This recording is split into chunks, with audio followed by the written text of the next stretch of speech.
Thank you for taking the time to check out the Inside Myanmar podcast. If you like what you hear, we would be very grateful if you might consider rating, reviewing, and/or sharing this podcast. Every little bit of feedback helps. Also, be sure to subscribe to the Inside Myanmar podcast on Apple Podcasts, Spotify, Stitcher, or wherever else you get your podcasts. And if your feed is not in your podcast player, please let us know and we will ensure it can be offered there.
All right, we are happy to kick off this episode of Insight Myanmar podcast in the SEA Junction here in Bangkok, and I would like to ask my esteemed guest to introduce herself and her background. Yes, I am Leah Sciortino, Rosalia Sciortino, but everyone call me Leah, and I am the founding director of SEA Junction. SEA Junction is actually under a foundation, the Foundation for Southeast Asian Studies, which I established.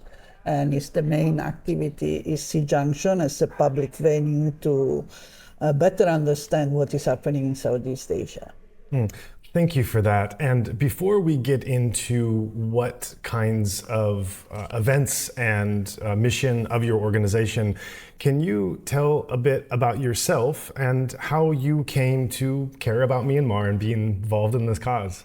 Well, it starts a long time ago. Tell us, I am Italian by origin, and then I studied in Holland anthropology and development sociology, and of course the study of cultural anthropology is about other people, particularly in what is called the developing world at the time. So then I did my research in Indonesia, and then I started to work in Indonesia, and since then, basically since 93 up to today, I have been working in Southeast Asia, first with the Ford Foundation, then I was regional director with the Rockefeller Foundation, and then again regional director with IDRC. So we funded many programs in Southeast Asia, and including in Myanmar, since even when Myanmar was closed at the time, we managed to do some grant making inside Myanmar with some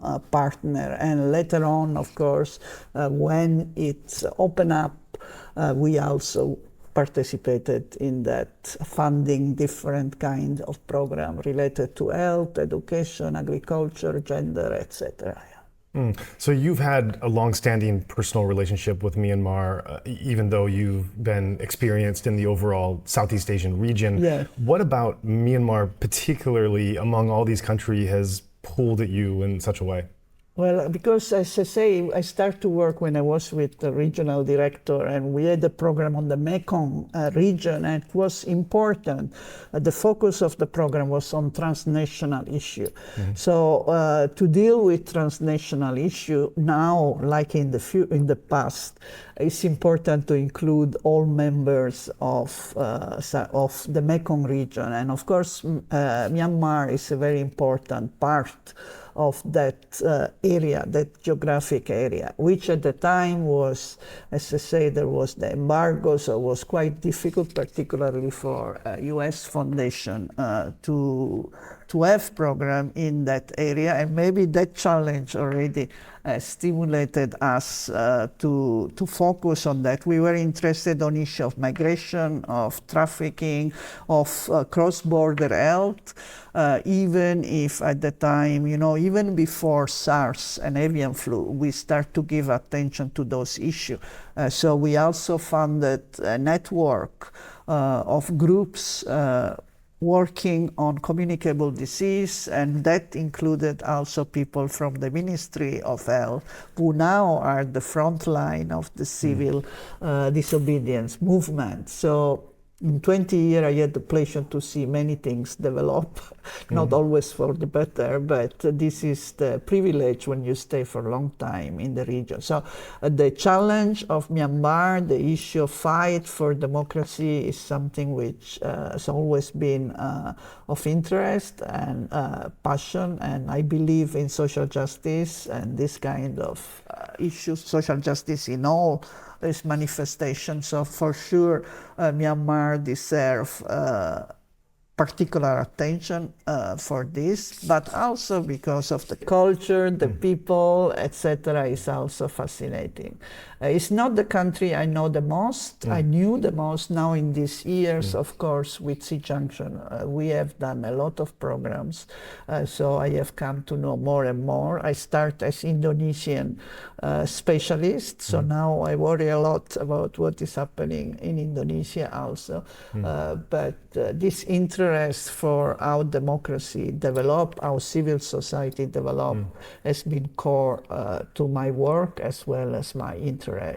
And both these issues are extremely relevant for Myanmar. So that is interesting that you come from more of an expertise in Indonesia, because that is often used as a contrast to the trajectory that Myanmar is going in terms of a military-led country that is trying to have a rather rough and uneven transition into something other than a military regime. Indonesia has been referenced as one possible pathway to that. So as someone who is so familiar with Indonesia's history and current events, and also now involved in Myanmar, how would you contrast these two scenarios? Well, I have never bought into this idea, because this optimism about Indonesia is I think misplaced, and we are seeing now with the current election. Why I am saying this? Because the presence of the military has never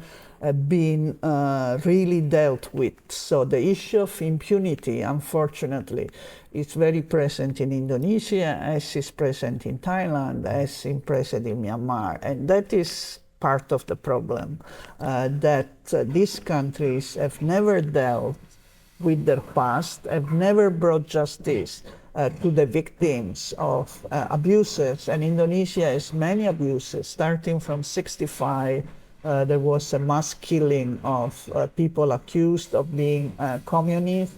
Then later on, they were abused during the Sciortino regime in Aceh. Timor-Leste at the time was Timor, etc. And we have kidnapping of activists, riots of Jakarta. So there are many other examples of human rights, recognized human rights abuse, which never have been dealt with. And the people who are in charge today are still related somehow, not Jokowi per se, the current president, but all the other. And the next president of Indonesia, of course, is also part of the Suharto history. But at the time, the comparison was about the parliamentarian, to kind of change the role of the military and to ensure that was more similar to that Indonesia, that they would no longer really use force, but they would more support the parliamentarian process. That has been true up to a certain point, and now we are seeing an effort to come back and go back to the so-called dwi-fungsi, which is a double function of the military as well as in civil and parliamentarian life. And that is, of course, dangerous. So I'm not sure Indonesia, unfortunately, can be used as an example for Myanmar. Sure. So then, as you would contrast the two countries and context, how would you? What similarities and convergences do you find in those two? Well, I think Myanmar is exceptional in the level of resistance that we are seeing for this region. Yeah, I think now we are seeing that the whole population is not the whole population, but a large section of the population is against the coup. And if Myanmar managed to indeed win this battle, eventually will be a significant example for other countries in the region. As you know, Thailand, as well the Philippines, they're all struggling at this moment with issue of democracy, even if elected. So the difference, of course, with Myanmar is that the military are there with a coup. In the case of other countries, we still have authoritarian regime, but formally elected through various mechanisms and manipulation of the electoral process. So, but still remain authoritarian. So if indeed Myanmar manage to win, and this is why other governments in the region, I think, are also watching what is happening in Myanmar closely. Right, so that's another question, given that you deal in the overall Southeast Asian region. Often we're seeing that what in Myanmar is not just having an effect in the borders, but obviously outside as well. So segueing off of your last point, depending on the way that things go, the struggle between freedom and democracy and tyranny and corruption and military, depending on the way this struggle goes, what impact or message do you think that sends to the region? Well, I think, as you know, in Thailand, Thailand particularly is affected by what is happening in Myanmar. It's affected in multiple ways, positive and negative. I think a lot of Myanmar people are bringing money to Myanmar to start with. They're buying apartments, they are investing in this country, but also there is a lot of people who have had to leave everything in the country, and now they are in Thailand and they're having difficulty finding a job and finding security, finding a way to live, earn livelihoods, etc. There are also the migrant community, the original migrant community who were there. So there are also bombing on the border, and so there are many issues, and there is issue of trafficking, cyber trafficking, and we know that has also expanded, taking advantage of the situation now. So all this impacts on Thailand, but for instance, cyber trafficking also impacts on other countries in the region. There are many Indonesian, there are many Malay and other that have become victim of that. So for sure it is of relevance. What is happening there now is relevant to the rest of the region. There is the issue of influence of China, how China is going to react, how China is reacting to all this. That is again an issue of relevance to other countries in the region. We are seeing a civil war with all the negative impact, even if winning at the moment, but still a lot of people are dying, and there is trafficking of arms and other, which again has an impact on the. So there are many different issues, and I think at this point the ASEAN countries should start really to talk more with the other party, and that is, I know they have done this informally here and there, but I think a more systematic interaction with the government, the legitimate government, should be, I think, timely at this point, particular because what is happening currently in Myanmar, where it seems that the ethnic armies as well as the PDF are gaining ground. Still not far from the complete country, but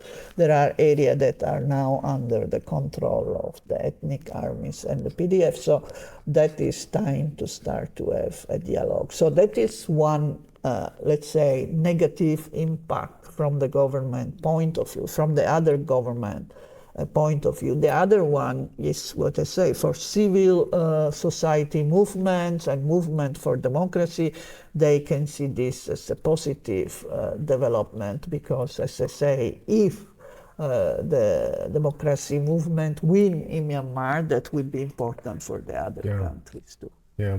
So you've referenced how you have a 20-year history of familiarity with Myanmar and a unique, even more, a unique kind of old already, yeah.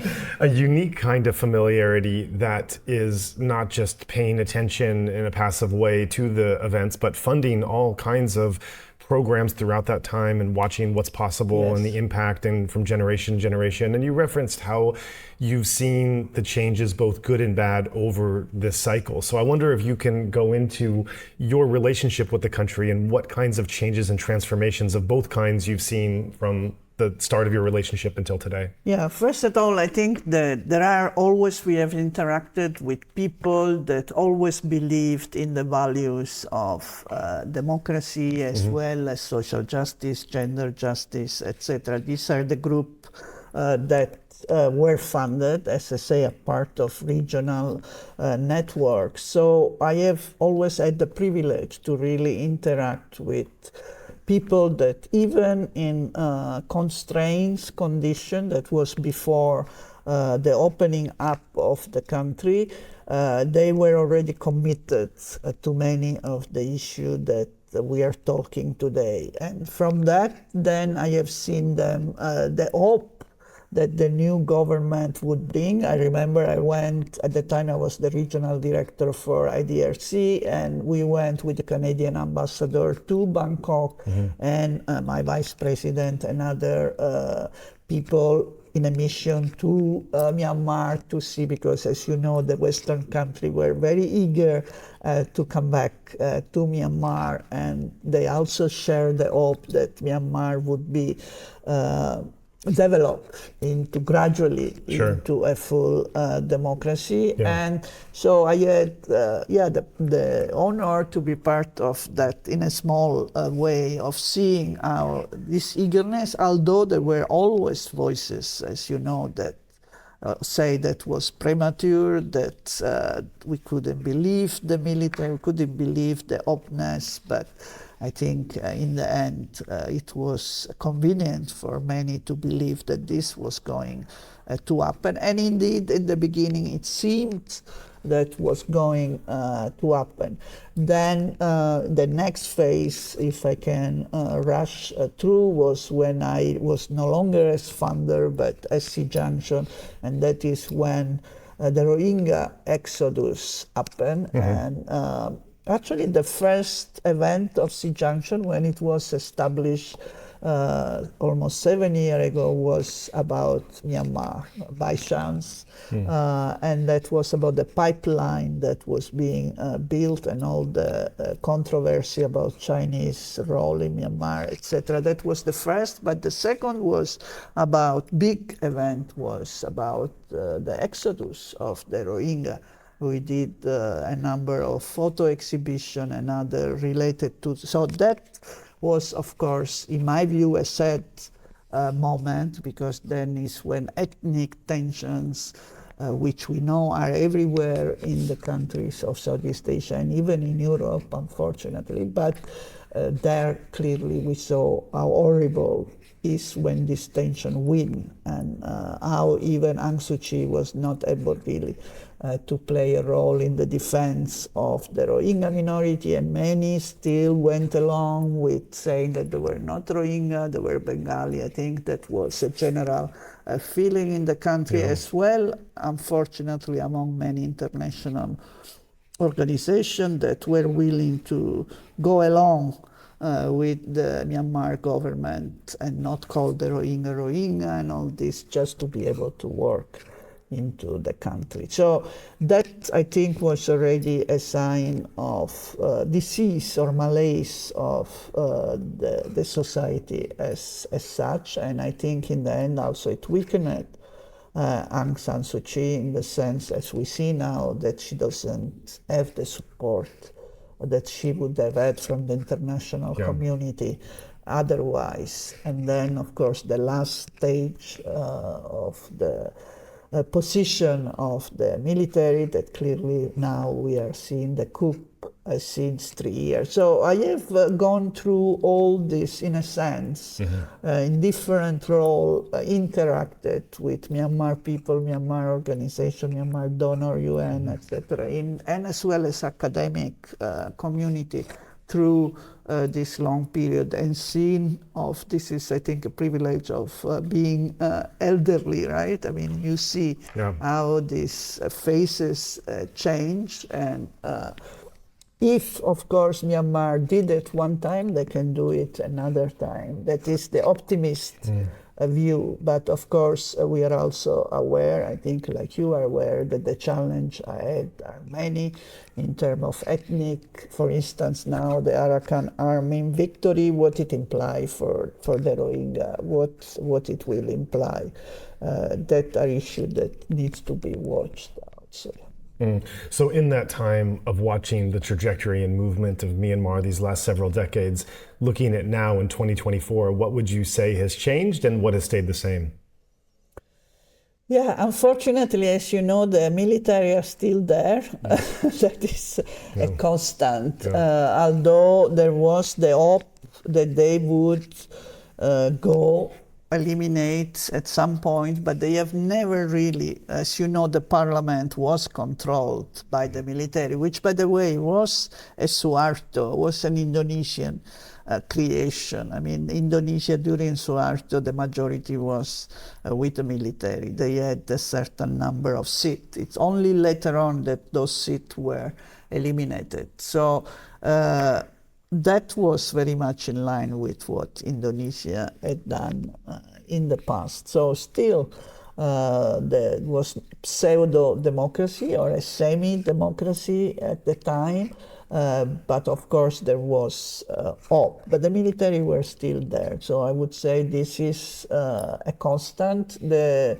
ethnic relation at the moment seems that there is more willingness to try to work together until the military will be won, until the junta is kicked out. But what then, right? Because of course there are a lot of armies. If you know, there are about 200, I don't know how many different army, if you really count all the PDF, and I am not an expert in military issue, but it seems there is a large number of army, and later on there will have to be all kind of transitional justice approach and de-armament, and so it's going to be and the ethnic issue to resolve among different, the return of the Rohingya from Bangladesh. So there are big challenge ahead, but there is a willingness, greater willingness to cooperate among different groups since at the moment. So that would be the positive side. So it's a constant. I mean, these tensions are there. They are not gone away, but at the moment seems they are more willingness to deal with that. So you've also talked about the various grants that you funded over the years. You must have worked with some very innovative projects, some very interesting actors, and seen things develop. Is there an anecdote or a case study you can give us that might be of interest to our listeners? I think the Mekong disease surveillance basin is one example, which included, as I say, the government, but we are talking about the Ministry of Health, and particularly the communicable disease departments of 6. So it was the first time that, including China, Yunnan province was part of this network, and very timely because it was before the SARS and before avian flu, and before, unfortunately, was not too effective or too used, although it still continued to play a role during COVID-19. But it also dealt with many communication of disease at the community level, not only at the national level, which is often very important, including malaria and other disease. So that, I think, was very important. And as you know, the Ministry of Health is on the front line, was on the front line of the opposition to the coup. So you see, and many, actually I have also the privilege of teaching. So I teach at Maidon and Chulalongkorn. So I also have many students that are in the field of public health and demography and social science. And so they are disseminated. Now many are in Thailand as refugees. So that is another way of interacting also with the country. Now another project is again the Mekong Migrant Network, which again tried to monitor the flows of migrants in the region and has done many interventions related to migrants. We also had cultural programs and so related to books, library, and as well as you know, there is a reading culture in Myanmar on the street with so many books. So we have also supported some NGO that worked on social science and research. And then, so I think it's really, it's varied because we had different program dealing with different, and I was overseeing the overall program. So that was from 2007 with the Rockefeller Foundation, and then later 2010, 2014 with IDRC. IDRC programs still continue. They are quite still involved in Myanmar, although the office in Singapore, where I was the regional director, is no longer there. So there are many different examples, but also issue of gender support to the women groups, as well as later on. This is later, not in the initial time I am talking. The women group actually also in the beginning. We have supported a number of women group and reports that they have done. And as well as later on, I think LGBTQI, etc. That is later when already was open up. Tell us about that. Tell us about how support for those groups went and the movements that they were trying to foster. Yeah, as you know, there is also, you can see also in the fight to the junta, the LGBTQI++ or non-binary or whatever the terminology we want to use, they have been on the front line at great risk. I think at great risk in the sense that, as you know, sexual violence is very rife when people are arrested, tortured, and this is for women as well as transgender women, unfortunately. But notwithstanding all this risk, really there were very present. And we started to work with some of this group, mostly with HIV/AIDS. That was initially, I think, for most of the country of Southeast Asia, this has been also the trajectory over the decades. So initially, it really more an health objective, but of course, also if you want to address HIV/AIDS, you also need to empower such groups. So that was part of the work of NGOs. And then later on, it became more really in terms of rights without need to link it to an health objective. And that is what has been happening in the last few years before the coup, I think. So the involvement from let's say in the 2000, in the beginning, which was mostly HIV/AIDS related, and now that is clearly more rights related before the actual coup. Now, it's still, the acceptance is still not there. Still a lot of work needs to be done to really accept. It's not at the level of Thailand that just passed.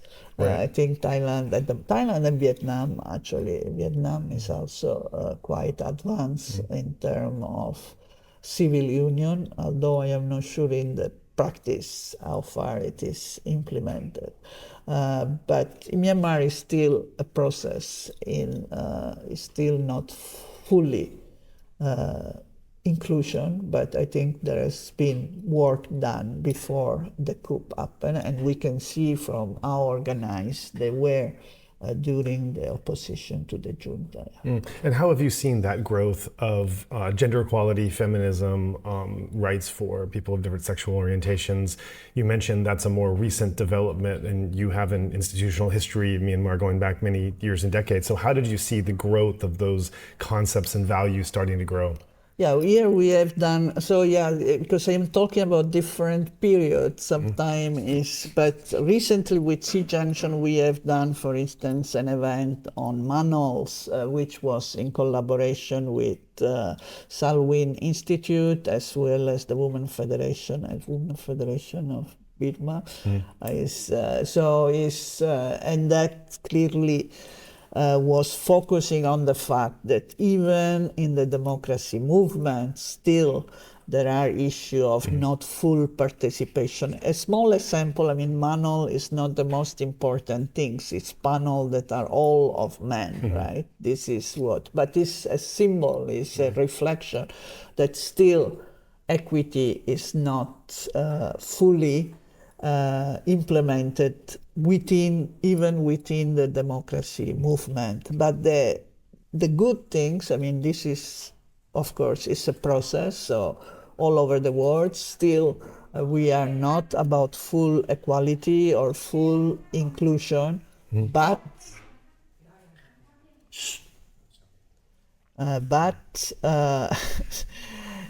the ideology which I liked from the beginning of the democracy movement, the Spring Revolution, was very clear that the new Burma, anti-patriarchy is an integral part of the new Burma. So the new Burma cannot be patriarchal. So gender equity and social inclusion are an integral part of the new Burma, the democratic Burma of the future. So I think the ideology is very good, and it's very inspiring also for other parts of Southeast Asia who don't link. So there I see the maturity of the women movement and other movements, third gender movements, because if you see that in the conceptualization is very clear. So military power is the extreme form of patriarchy, so that needs to be dismantled. The military needs to leave, as well as patriarchy has to be dismantled in society for having a new Burma. And I think this is is a very important framework that can be used also for other countries in this region and who still don't link. So let's say a democratic movement in Indonesia would not necessarily imply also inclusion for LGBTQI. Right. Maybe gender equity up to a level, but then not necessarily diversity, respect of diversity in all its form. Although some groups do, but I think in the case of Myanmar it's clearly formulated. Now, whether will be implemented, I mean, between vision and implementation of the vision is still far.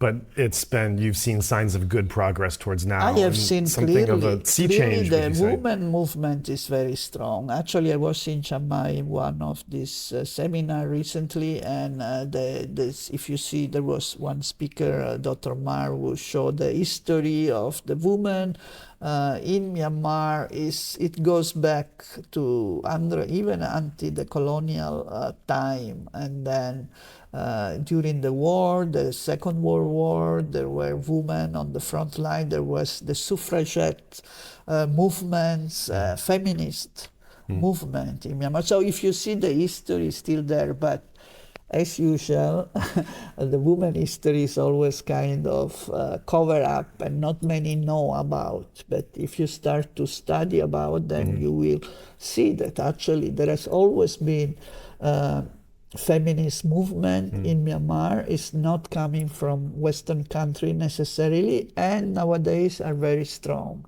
And of course, the Women Federation of Burma is a very good example of different women organization coordinating. Can you tell us about that organization and what they do? Yeah, basically it's the all ethnic groups, women organization from different ethnic group collaborating together, advocating for all kind of issue related to gender equity and women empowerment. And they have done this consistently for decades. They have produced very important report. I know because I was a bit involved with that, but one very seminal report has been the one about rape as tool of war, which was, I think, in the 2004, something like that, around that time. And since then, they have really come up with very important research and documentation of the condition of women, and particularly about issue of sexual violence and the misuse of sexual violence to fight against ethnic community. They also have been very solidar to the Rohingya. They were one of the few women groups actually that defended the Rohingya, contrary to some other civil society organization and media. So I think, and now I have interacted with them on a number of, we had an exhibition on the women in the democracy movement immediately after the coup, and the photography were provided. One part was provided by the Women League, the Women League of Burma. So, and they provided all the photograph of demonstration that all over the country were done by their members. So, and again, linking reproductive rights, women rights, as well as democracy rights together, and human rights all together in the same demonstration. So again, I think these linkages between human rights and women rights and reproductive are very important. So this, you really see this as a revolution in the true sense of the word, what's going on right now? I think it's the potential to be a revolution. Okay, yeah. I think to be realist is as the potential to be a revolution. I think the conceptualization, the initial conceptualization immediately after the fight, the Spring Revolution, immediately there when there was this conceptualization, the consultation, broad consultation with different civil society, different sector of society, this is promising. Now I am aware that there are concerns that not all the groups are accepted in the same way, not women are not necessarily put at the same level as men, but the fight, I mean the initial conditions are there. So now, of course, there will be power doesn't live easily. So it's ingrained. But at the least the framework is there, and there is the potential for that. And you see that women are still very much active. Also in the NUG, there are very capable women as ministers, and other level you also see that women are on the LGBTQ sides. I know there are some involved, but again, more needs to be done to include them at all level. I mean, that is the issue, how to include them in all kind of level, from the lowest to the highest, and not only as participants but as decision makers, and that is going to take some time. No, that's something in the West we haven't really figured out perfectly either. Yes, exactly. I mean, we are far from, and the most, also one of the most horrible, in my view, issue that is coming up in the West, right? Xenophobia and racism. I think we have see it in Europe. Is coming up, is rising all over, with right party taking over. So this is also a challenge to be inclusive for all ethnic group in Myanmar. That would be another big challenge. But at the least the intention is there, which was not the case right. before. Yeah, yeah. So tell us now about your work at SEA Junction. Tell us what SEA Junction is, what its mission and events are, and what your role in it is. Yeah, so SEA Junction is a public venue. I mean, starting from the awareness from my funding days, where there is a lot of information out there, but often it doesn't reach the general public. SEA Junction was born out a very simple at the time idea of, okay, if people don't come to us, we have to go to the people. So the idea was to establish a knowledge center, a public venue in a public space. So the Bangkok Arts and Culture Center is, of course, a very public place. There are hundreds of people, thousands of people coming every day, and many are Thai people. They don't need to pay any entry ticket, so it's really a public. And it has a kind of freedom as a public space where social issue also can be addressed. Social political issue, they are very tolerant and they don't interfere with the program. I give them a credit about that. So we rented the space, at the time was half what you see, so it was very small. And we start to do discussion, public discussion on different, as I say, the first one was on Myanmar by chance because this researcher happened to come to Thailand. So we invite him to speak, and I will not mention his name, a pseudonym at the moment, but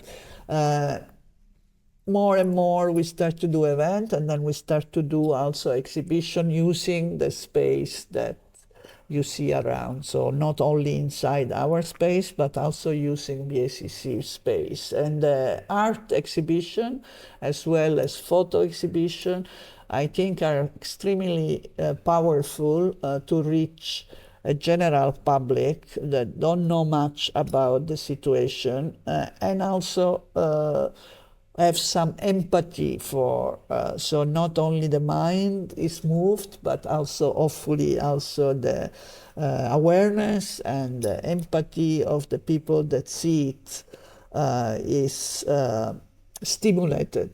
And we have seen that indeed they work quite well in doing so. I mean, I am not saying they're going to change their attitude, but at the least that will be one element that together with other information they will get will make them more caring about this issue. So since the coup, but as I say, even before with the Rohingya issue and other issue related to Myanmar, but with the coup, we have been very consistent because, as I say, I believe that what is happening in Myanmar is of relevance for the entire region. And therefore, we have started with a series of talks, the updates on Myanmar, what is happening in Myanmar. Now we have done 40 or something like that. So you can see that first were bi-weekly, and then now they are monthly. We start with Aung San from Irrawaddy, then was Kinomar, then was Debbie Stoughton from ASEAN, and now is Latzao from Mizima News. So we have a resource person, and then the resource person give a kind of update what has been happening in the last weeks, and then people can ask and answer. A very simple format, 1 hour, but now we have seen the number of people that follow decrease, although thank you with the collaboration with Mizima in the last episode. Actually, we have very high reach on Facebook, but on the Zoom you can see that there is less interest compared to the initial phase where there was a lot of interest. But we still continue to do, also to document, because at the end it's going to be a very good documentation of what is happening during all this year, because we have done it since the very beginning. And since the very beginning also we have done all kind of exhibition related to Myanmar on the democracy, as well as the art, the resilience, so showing not only the negative side of the coup, but also the resilience of people of Myanmar. Like what kinds of exhibitions have you done and shown? Well, as I said, the first one was this one on the woman. I think the title was Women on the Street for the Spring Revolution, and that was about all kind of demonstration, women demonstration, and including transgender women, of which one who did the performance. There is a beautiful photograph of her doing a performance during the demonstration that later on was arrested. She was LGBTQI activist, and later on she was also arrested. But so the photographs are about the CDM movement, as well as the student protest, as well as women in the rural area. Because, as I say, we collaborate with the Women League of Burma, so we got all kind of photographs. We also collaborate with another group of photographers, and they also shared. So that was one. Another one was about refugees on the border of Thailand. This is from 4 Myanmar photographers. Together we compiled together and give very good overview of what was happening on the border. Another one was an artist from Argentina who basically used some of the most known photographs of the demonstration and painted. Later on I can show you the catalog, and painted, and we did very big on this wall, so very impressive. The most recent was an exhibition by Chu Lai, who is a famous Myanmar woman artist who currently is abroad, and that exhibition we have also brought from here to Chiang Mai, and now is going to a mall in Bangkok. Oh, great. So a very popular mall, thanks to BSCC, that they are starting a program, BSCC Pop Art, in that mall. So they have asked us to provide 4 exhibitions. Another exhibition was about COVID. The COVID was about COVID in Southeast Asia and social protection, and that included also Myanmar, very tragic photograph of basically deaths during the pandemic. It shows also the election, which took part during the pandemic, and then the coup. So during the pandemic, it occurred, all of that, and we had very good photographer from Tanwe, I am not sure about the pronounce, but he is a Myanmar photographer who is now in Thailand, and he will also be the next exhibition, which is a combination of an artist and a photographer. And this next exhibition, the first is textile art by Sai, and basically it's about his father being a political prisoner. He was the chief minister of Shan State. And so it's about the lack of presence, the absence of the father in the house where they used to live. And the other one is about the tattoo of revolutionary tattoo of people who against the coup again. So it's a photograph of various young people and older people with different kind of tattoo, all symbols of resistance, basically.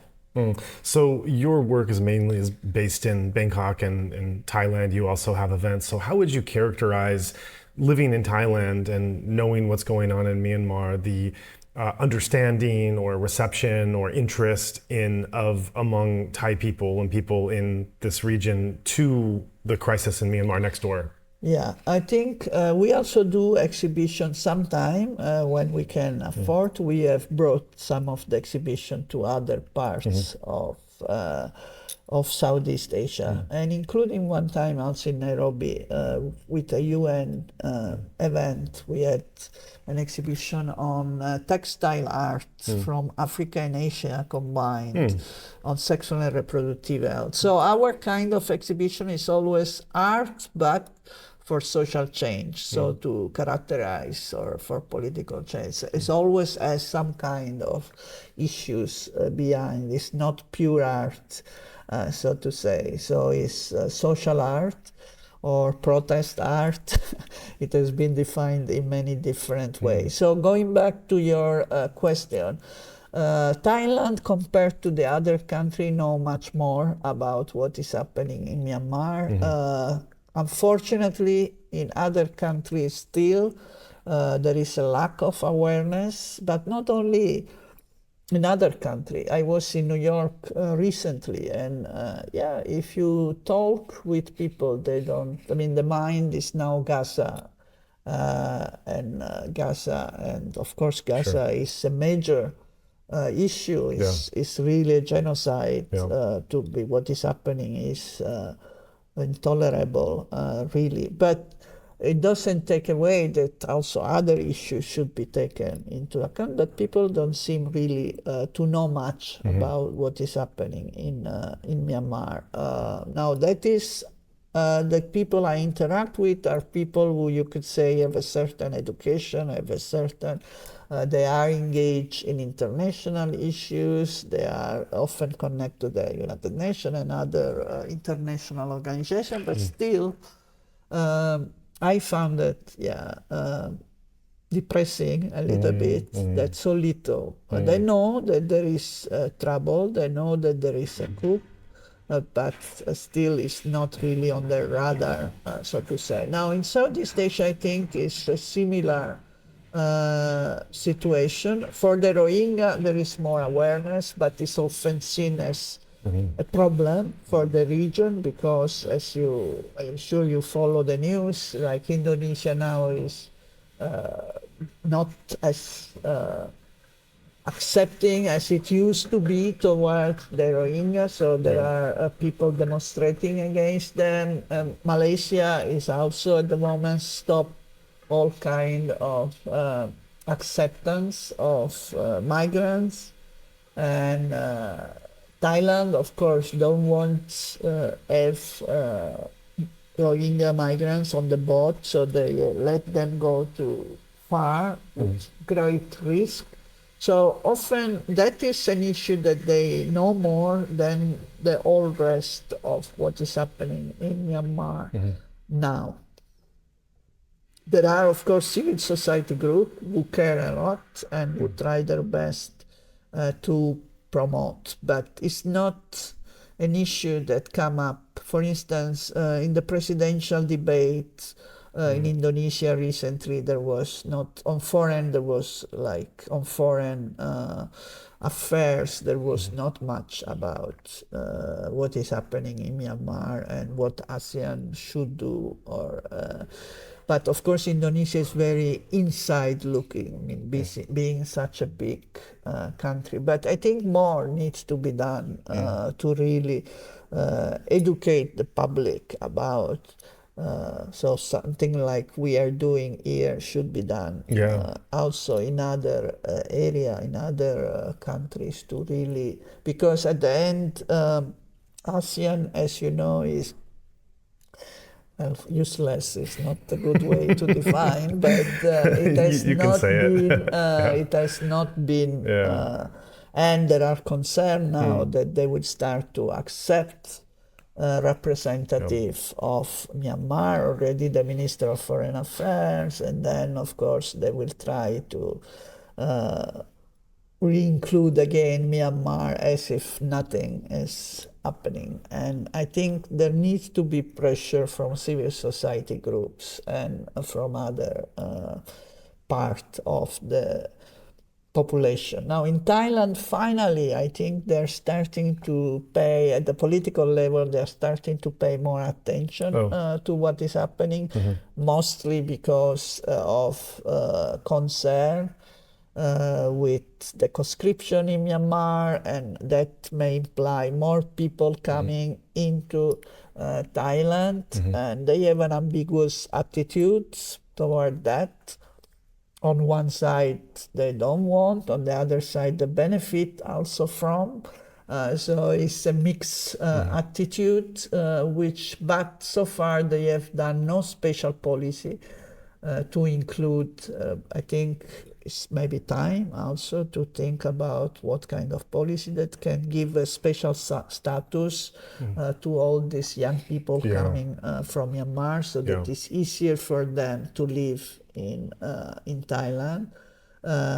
Another issue is the humanitarian assistance that has to go through Thailand. As you know, there has been recently, but through the Myanmar Red Cross, which is not ideal, with government representative. And again, that is not a good idea when you are dealing with displaced people in ethnic area or safe area. Then it's not the best way to channel aid to this area. But these two issues are of relevance to the Thai government, of course. So they have to, recently, as I am sure you know, there was a meeting at Parliament House initiated by the Move Forward party, and we participated with a collection actually of exhibition, meaning a small part of 4 exhibition, one on cartoon. We had also on the first year of the coup a very nice exhibition together with 3 Fingers, who had collected all kind of cartoon and imaginary of the coup. So we updated that, and we did 1 year of the coup through cartoons. And so that was there, one part, and one part was from the Chu-Wei exhibition, and one part from the refugee exhibition. And so people who came to the meeting also had occasion. There was also another exhibition by SAM, another organization, very good, and they themselves had the whole history of Myanmar. So that was important, but because it was the opposition party, you know, the government was not there, basically. I am sure there were meetings around which we are not aware of, but still it was important. That was at Parliament House, symbolically. I think for all the people who came was of importance that finally there was something like this at Parliament, at an official government institution. So Thailand, I think they know more, also because of the direct impact that is having on the country, but much more can be done. And how about the Burmese that are in Bangkok and Thailand? I'm sure you must come in contact with many of them at the exhibition at SEA Junction and just through your community friends as well. What can you say about their experience and being away from home and trying to gain their freedom while they're here?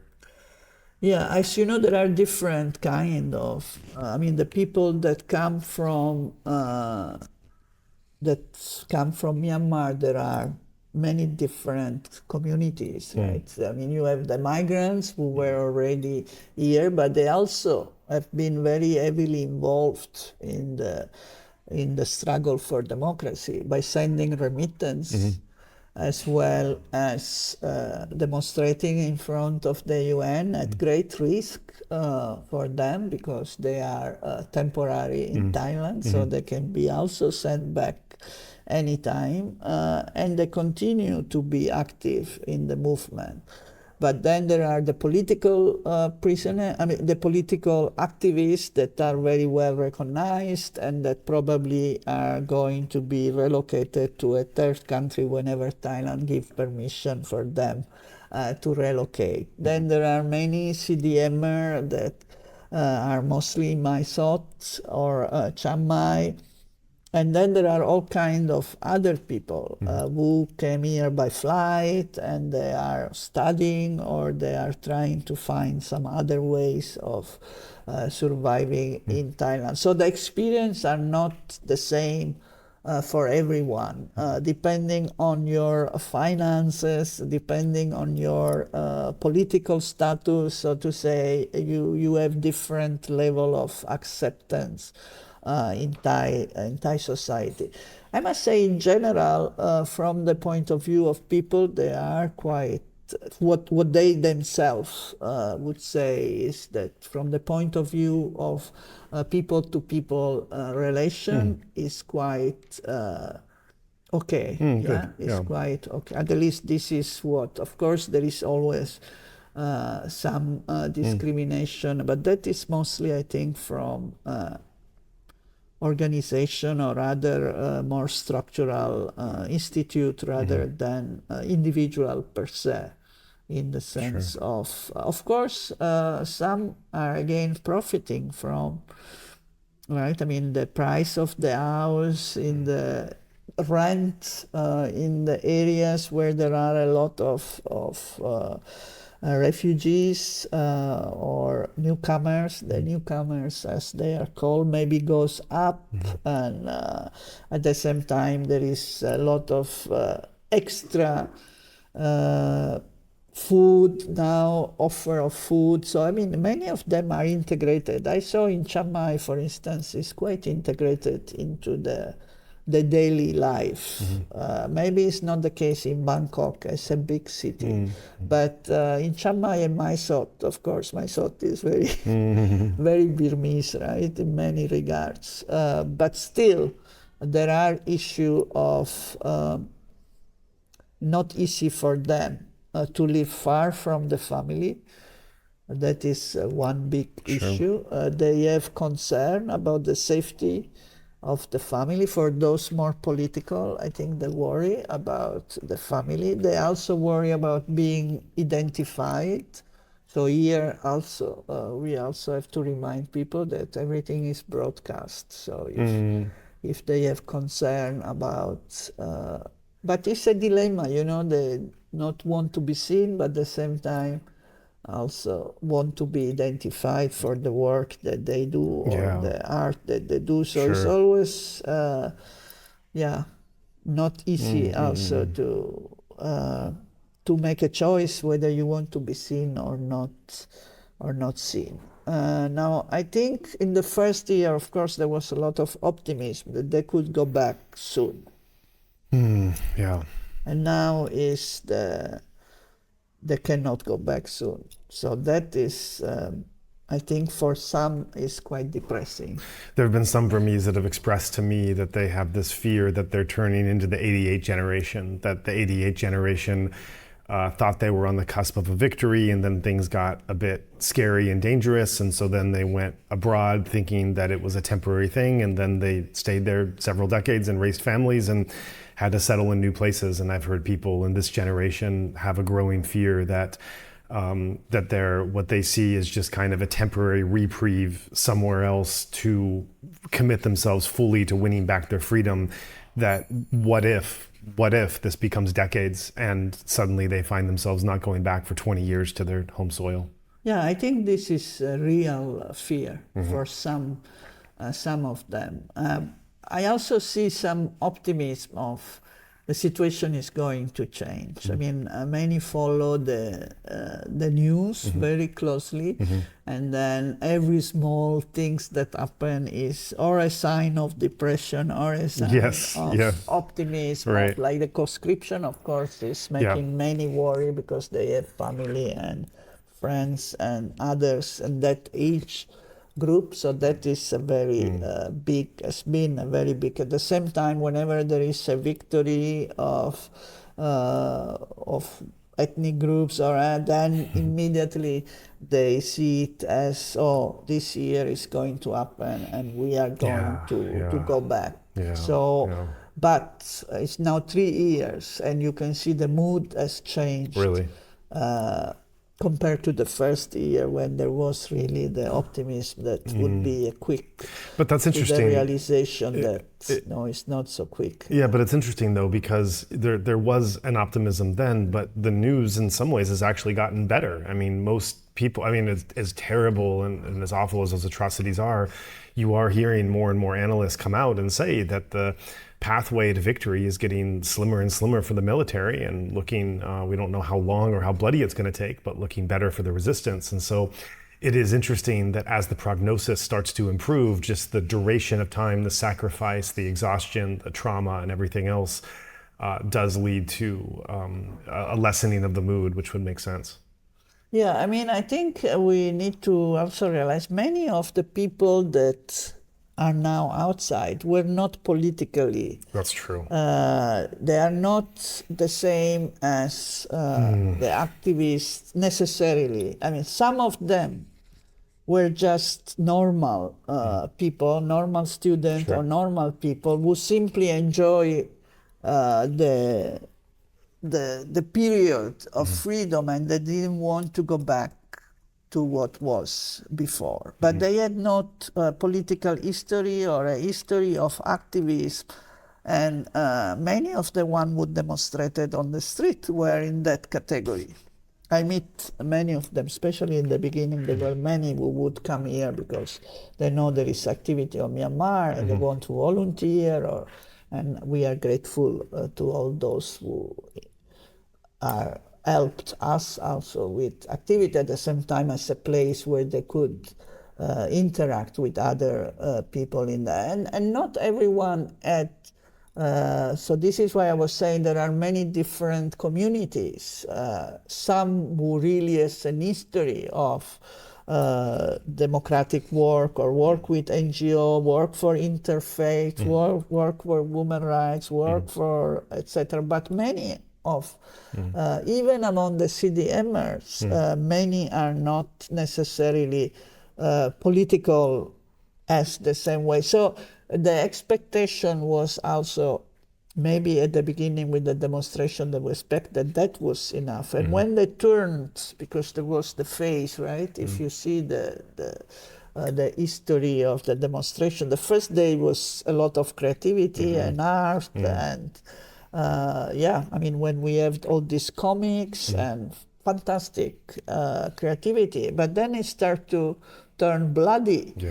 And that is something which many did not necessarily expect. And then, of course, they had to run. So suddenly they found in a situation that they had to run away. So still the hope was still there, or they were going to fight for with the ethnic organization, few of them, but the one who came here were maybe not necessarily the one that had that political commitment or stronger political commitment, or some had political commitment and they had contact, or they had been student here, or there are all kind of situation. So in that sense, the analysis, they have become much more informed about once they were in Thailand, in some case.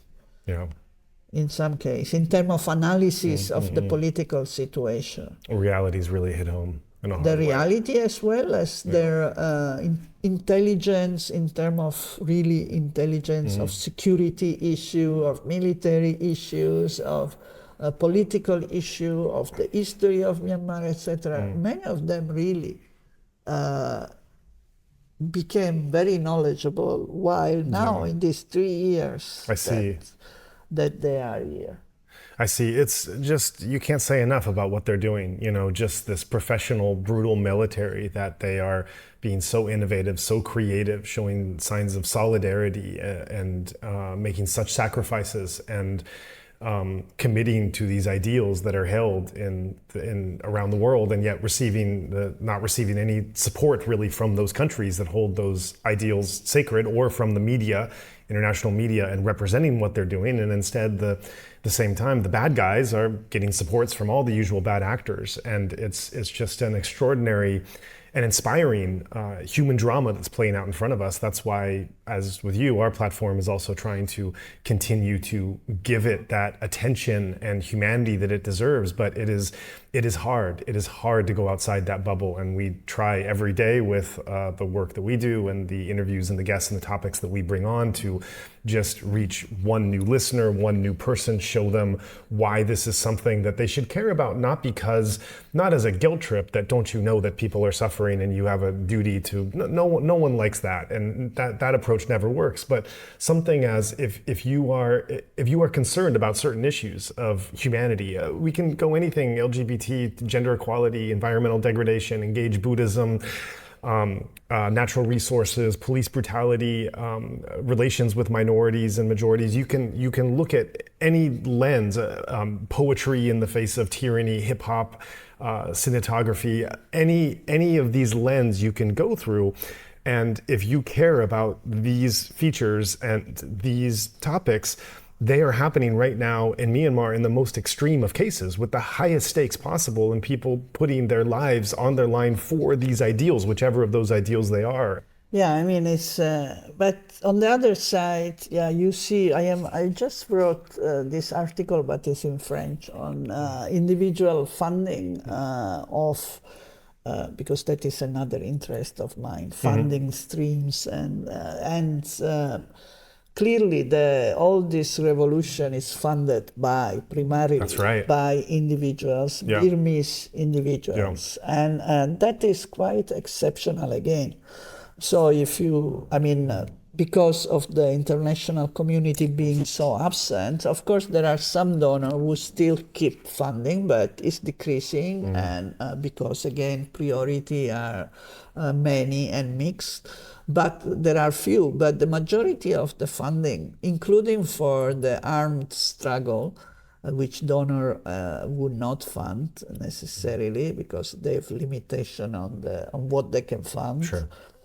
That is mostly by the migrant community, the diaspora community, the Myanmar community, and that is quite exceptional. Again, many creative ways have been used to raise funding for, including by the NUG through all kind of applications. So yes, there is a shortage of international community attention. There is, and unfortunately, they have abdicated the management of this to ASEAN, which would make sense. I mean, it looks very progressive to say this is Southeast Asian problem, so Southeast Asian resolve it. But knowing ASEAN, there is a problem, and you cannot abdicate. You need to remain active and implement all kind of sanctions and embargoes and all kind of stop the sale of arms. And so there is a lot of work to be done internationally, but at the same time, we can see that the people of Myanmar really, and this is why I think it's a fantastic example for the rest of the region.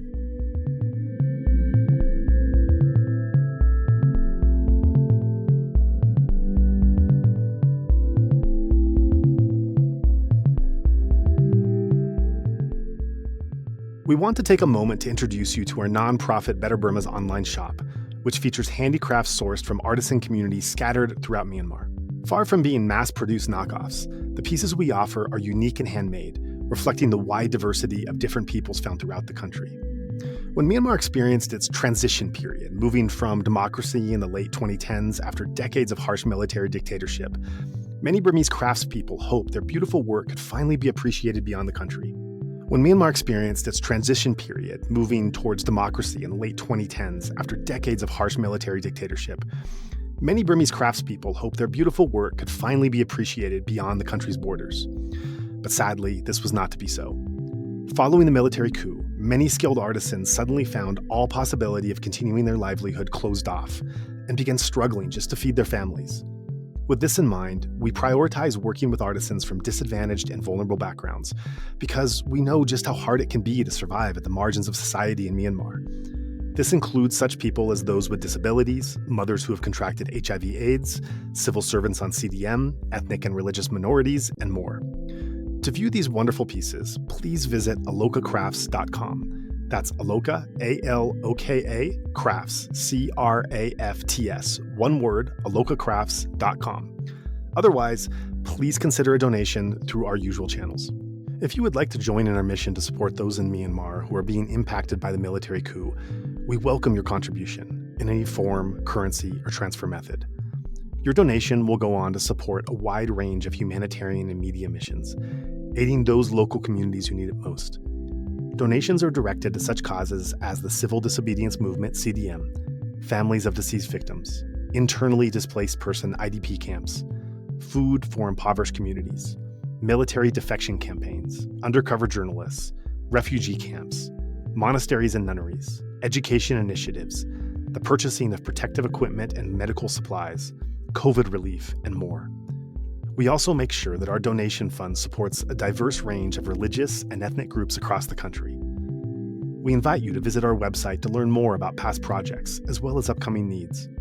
You can give a general donation or earmark your contribution to a specific activity or project you would like to support, perhaps even something you heard about in this very episode.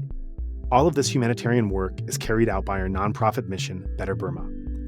Any donation you give on our Insight Myanmar website is directed towards this fund.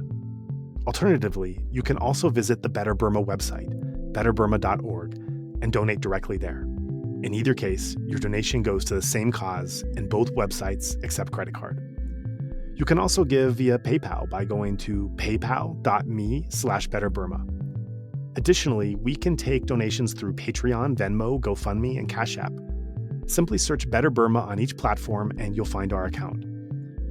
You can also visit either website for specific links to these respective accounts or email us at info@betterburma.org. That's Better Burma, one word, spelled BETTERBURMA.org.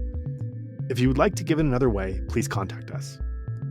We also invite you to check out our range of handicrafts that are sourced from vulnerable artisan communities across Myanmar, available at alokacrafts.com. Any purchase will not only support these artisan communities, but also our nonprofit's wider mission. That's Aloka Crafts, spelled ALOKACRAFTS, one word, alokacrafts.com. Thank you so much for your kind consideration and support.